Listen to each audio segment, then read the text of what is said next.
నమస్తే అండి, నేను రజాక్. పెట్రోల్ డీజిల్ రేట్లు మోతం మోగించడానికి సిద్ధమైతే అయిపోయింది.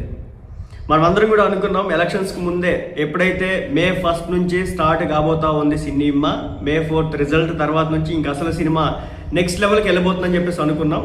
అదే అయింది. సో దేశవ్యాప్తంగా ఇప్పుడు పెట్రోల్ డీజిల్ రేట్లు అయితే పెంచేసినట్టుగా తెలుస్తూ ఉంది. డీజిల్ మీద 3 రూపాయలు, పెట్రోల్ మీద ఒక 3 రూపాయలు అయితే పెంచడం అయితే జరిగిందనమాట. 3 రూపాయల పైనే పెంచినారు. సో సగటున వచ్చేసి 3 రూపాయలు అనమాట.